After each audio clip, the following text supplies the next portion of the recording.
A lot of internet money entrepreneurs talk about this book, Reality Transurfing. You'll see Iman Gadzhi talk about it. Other 7, 8, 9-figure entrepreneurs post on their story.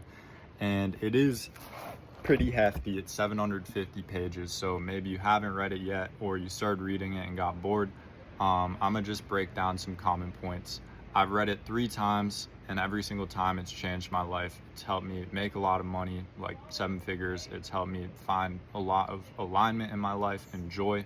And the main concepts, number one, is that of the alternative space. So every single alternative reality exists right now, frozen in time, like a roll of film. And you're in your current lifeline is your life path that essentially just you move through it depending on the actions that you take and the thoughts that you have.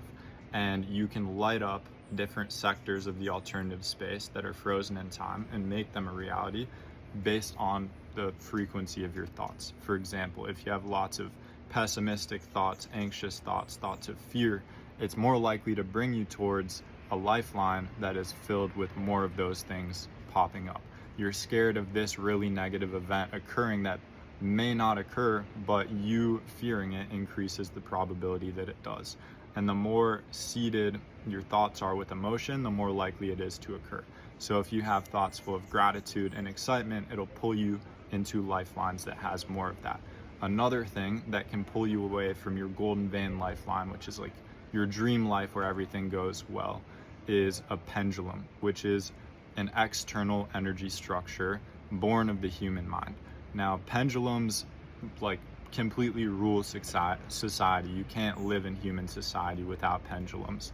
And it's an external energy structure that feeds on human energy, and it typically feeds on your brain getting attached to it, and it feeds on your ego, it feeds on your identity.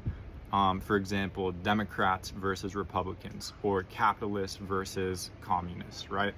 And it's typically an us versus them, and it typically gets you bought in on this cause and pulls you out of your natural authentic self, pulls you out of your heart and into your brain, which then causes you to justify things that you wouldn't normally justify, causes you to take actions that you wouldn't normally take.